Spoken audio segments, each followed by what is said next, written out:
Now, the first one is found, I believe, in 1 Corinthians, the 7th chapter, and the 15th verse. So now we will try to go over to that scripture and see what it looks like. And see if we can help this precious person who's asking the question. Maintenant, la première, ça se trouve, je crois, dans 1 Corinthiens, au chapitre 7 et au verset 15. Donc, maintenant, nous allons tâcher de prendre ce passage de l'Écriture pour voir ce que c'est et voir si nous pouvons venir en aide à cette chère personne qui pose la question. Now, 1 Corinthians, 7th chapter, 15th verse. And I suppose the person's present now. Here's the way it reads.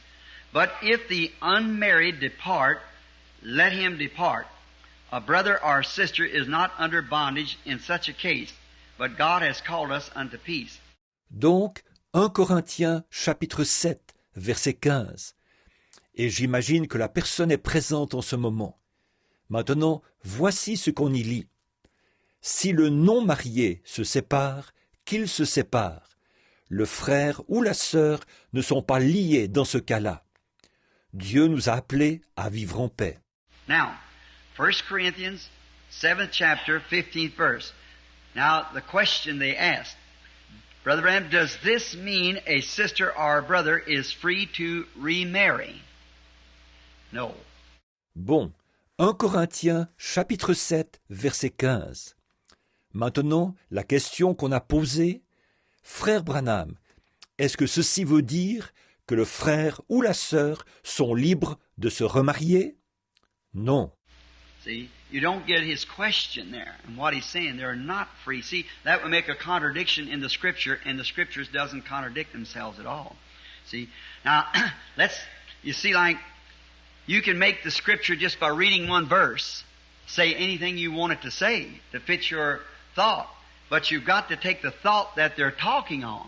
Voyez, vous ne saisissez pas sa question, là, et ce qu'il est en train de dire.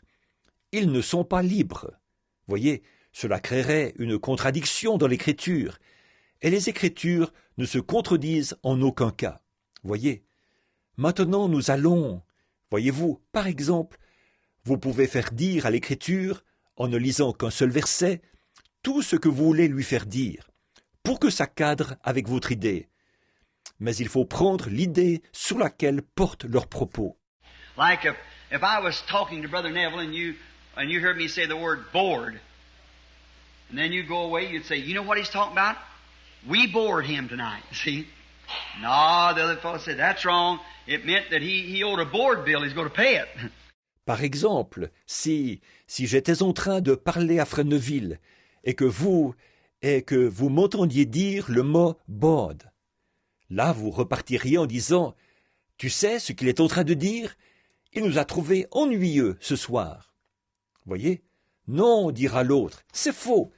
Ça voulait dire qu'il devait payer sa pension, qu'il allait payer ça. They'd say, oh, no, he didn't mean that. He meant the board on the side of the house. And the other fellow said, no, I tell you what, I believe he was trying to talk about boring a hole. See? Un autre dira, oh non, ce n'est pas ce qu'il a voulu dire. Il parlait de la planche sur le côté de la maison. Et un autre dira, non, moi je vais te dire, je crois qu'il cherchait à parler de percer un trou. Voyez. You've got to find out the conversation, then you know what you're talking about. Because Paul here sometimes is answering back their question. Sometimes they say the Bible contradicts itself. I want to find it. It doesn't. Il faut voir quelle est la conversation, et après on sait ce qu'on dit. En effet, ici, c'est Paul qui, à un certain moment, répond à leurs questions. Parfois les gens disent « La Bible se contredit ». Je voudrais bien voir ça. Elle ne se contredit pas. I'm 32 years behind the pulpit. I've never seen a contradiction yet. See? It doesn't contradict itself. It's you that's contradicting it. See? And not understanding it. The Holy Spirit is the revealer, the revelator of the Word. Therefore, the contradiction... Ça fait 32 ans que je me tiens derrière la chair, et je n'ai encore jamais vu de contradiction. Voyez, elle ne se contredit pas. Elle est tellement, C'est vous qui la contredisez, voyez, et qui ne la comprenez pas. Le Saint-Esprit est celui qui révèle, le révélateur de la parole. Par conséquent, la contradiction... See, Paul is writing them people saying, you asked such and such a thing. He isn't just saying you asked it, he's just saying that. Then here he turns around and answers them back, which is contrary to what they asked. Voyez, Paul écrit là à ces gens, disant « Vous avez demandé telle et telle chose ». Seulement, il ne dit pas précisément qu'on l'a demandé, il dit simplement ce qu'il en est. Et alors, voilà qu'il leur répond quelque chose qui va à l'encontre de ce qu'eux demandaient. They ask, we do so and so and so, and Paul turns around and says something else. See, looks like it's a contradiction. It's not. If you just read the whole verse, the whole chapter, you find out that he's trying to explain what they've wrote him. Il demandait, nous faisons telle et telle et telle chose. Et voilà que Paul, là, il dit autre chose, voyez. On dirait que c'est une contradiction. Ce n'en est pas une. Si vous lisez le verset en entier, le chapitre en entier, vous verriez là qu'il essaie d'expliquer ce qu'ils lui ont écrit. Now, right here, that would look like it would give, and that's why you get contradictions in the Bible. But it isn't so. Now, it seems like here that the person is wanting to know, or the question what they do want to know, is a brother or sister in the Lord can marry or remarry, be free if they leave their companion to remarry again. No. Alors, ici, ça pourrait avoir l'air de donner... Et c'est comme ça que vous arrivez à voir des contradictions dans la Bible. Mais il n'en est rien. Maintenant, cette personne, ici, semble-t-il, désire savoir, ou la question, en fait, ce qu'il désire savoir, est-ce qu'un frère ou une sœur dans le Seigneur peuvent se marier ou se remarier et être libres, s'ils quittent leur conjoint, de se remarier de nouveau? Non. Now let's begin at the 10th verse. Unto the married I command, yet not I but the Lord. See? Let not the wife depart from her husband. See? Maintenant, commençons au verset 10. À ceux qui sont mariés, j'ordonne, non pas moi, mais le Seigneur. Voyez?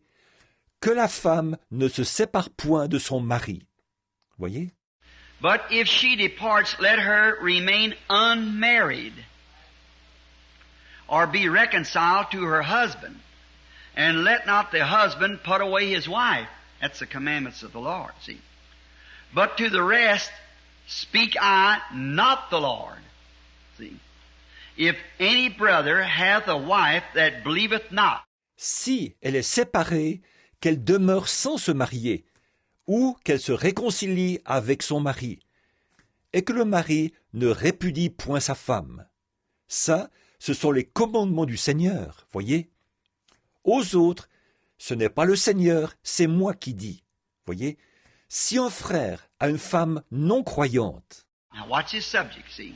And you read on down in before this, on through the chapter, you find that they thought if we married a wife and I got married and I become a believer and my wife wasn't a believer, let me put her away.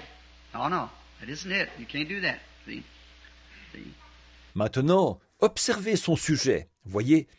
Et si vous lisez tout ce qui précède, et le chapitre en entier, vous verrez que ces gens se disaient « Si nous nous sommes mariés avec une femme, et qu'elle était que nous, si je me suis marié et que je deviens un croyant, alors que ma femme n'est pas croyante, alors je vais pouvoir la répudier. Oh non, ce n'est pas ça. Vous ne pouvez pas faire ça.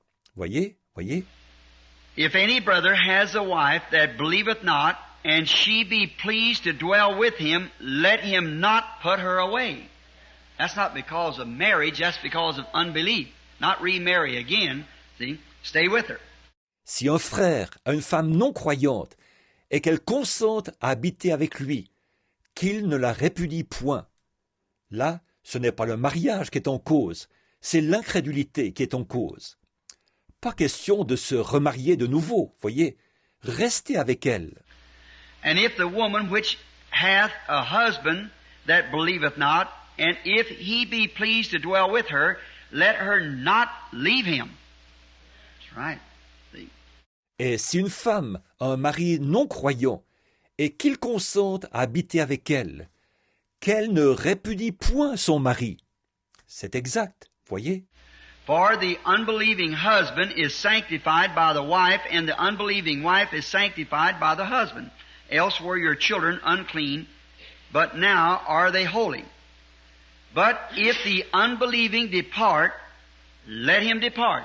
Car le mari non-croyant est sanctifié par la femme, et la femme non-croyante est sanctifiée par le mari. Autrement, vos enfants seraient impurs, tandis que maintenant ils sont saints. Si le non-croyant se sépare, qu'il se sépare. Now, if the unbeliever says, I'm not going to live with you any longer, you become a Christian. A man tells his wife, because you got saved, get out of the world where we was once then, I'm going to leave you. There ain't nothing you can do about it. Let him depart. See? Donc, si le non-croyant dit « Je ne vivrai plus avec toi, tu es devenue chrétienne », à un homme qui dit à sa femme « Parce que tu as reçu le salut et que tu vas abandonner le monde, le milieu dans lequel nous étions avant, je vais te quitter. » Là, vous ne pouvez rien y faire. Qu'il se sépare, voyez? Or the woman say to her husband, I'm not going to mix up with that bunch of holy rollers. I'm not going to do this. I'll separate and leave you. Don't you leave the church. You let her leave. See? Ou bien la femme qui dit à son mari « Je ne vais pas frayer avec cette bande d'exaltés. Je ne vais pas faire ça. Je vais me séparer, te quitter. » Ne quittez pas l'Église, non, laissez-la partir. Voyez? A brother or a sister is not under bondage in such case. That is, if your companion is putting you away and wants to depart, where you don't have to just hold on to them. If they're wanting to leave you and they're going to leave you for the cause of Christ, let them leave. But you can't remarry. Le frère ou la sœur ne sont pas liés dans ce cas-là. C'est-à-dire, si votre conjoint vous répudie, veut se séparer à cause de cela, vous n'avez pas à vous accrocher à eux. S'ils veulent vous quitter et qu'ils vont vous quitter à cause de Christ, alors laissez-les partir. Mais vous ne pouvez pas vous remarier. But God has called us unto peace. See? Now, not that you can remarry again. He's already stated that. But you don't have to live with an unbelieving husband or an unbelieving wife. If they are not willing. Mais Dieu nous a appelés à vivre en paix. Voyez? Or, ça ne veut pas dire que vous pouvez vous remarier. Ça, il l'a déjà précisé. Mais vous n'avez pas à vivre avec un mari non-croyant ou avec une femme non-croyante s'ils n'y consentent pas. If they're willing, say, now you go on to church. If you want to go down there, that's your business. You want to go to your church, you go ahead. For me, I don't believe it, and I'll do anything for you. I'm not standing your way. You go ahead. Then you just remain there, knowing not that your sanctified life will sanctify that believer, cause them to believe. See? Either side, man or woman. See? S'ils y consentent, qu'ils disent « Allez, va à l'église. Si toi tu veux y aller, ça te regarde. Si tu veux aller à ton église, allez, vas-y. Mais moi, je n'y crois pas. Je suis prêt à faire n'importe quoi pour toi. Je ne me mettrai pas en travers de ton chemin. Allez, vas-y. » Dans ce cas, demeurez ainsi, car vous ne savez pas si votre vie sanctifiée sanctifiera ce croyant, l'incitera à croire. Voyez, l'un ou l'autre, homme ou femme, voyez. But now just to say, Brother Branham, I got married and my wife's an unbeliever and here's a sister over here I can marry. I'm going to leave this one and marry that one. Oh no. No indeed.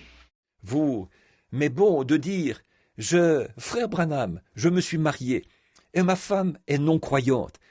Et il y a ici une sœur avec laquelle je pourrais me marier. Je vais quitter celle-là et me marier avec celle-ci. Oh non! Oh, que non!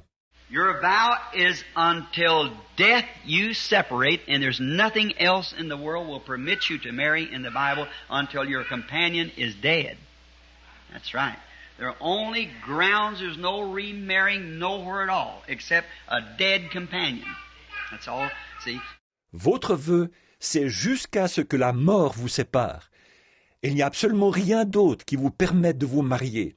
Dans la Bible, jusqu'à la mort de votre conjoint. C'est vrai, c'est la seule chose qui le leur permette. Il n'est nulle part question de se remarier, sauf si le conjoint est mort. C'est tout, voyez? You can't make it contradict itself, so just read the verses before and after, and you'll catch them, what he's talking about. Now this means here, not see, does this mean a sister or brother is free to remarry? No, sir. See, he explained that first. On ne peut pas la faire se contredire. Alors lisez les versets qui précèdent et ceux qui suivent. Et là, vous saisirez ce qu'il est en train de dire. Donc, ceci veut dire là, non pas, voyez, est-ce que ceci veut dire que le frère ou la sœur sont libres de se remarier? Non, monsieur. Voyez, ça, il l'avait d'abord expliqué. See? Unto the married I command, yet not I but the Lord. Let not the wife depart from her husband, and if she departs, let her remain unmarried, or be reconciled to her husband. See? There's no such things as any believer ever being reconciled to remarriage again with a living companion. Voyez, à ceux qui sont mariés, j'ordonne, non pas moi, mais le Seigneur, que la femme ne se sépare point de son mari. Si elle est séparée, qu'elle demeure sans se marier ou qu'elle se réconcilie avec son mari. Voyez, on ne trouve pas de telles choses, jamais, un croyant qui se serait réconcilié au fait de se remarier de nouveau, alors qu'on avait un conjoint vivant.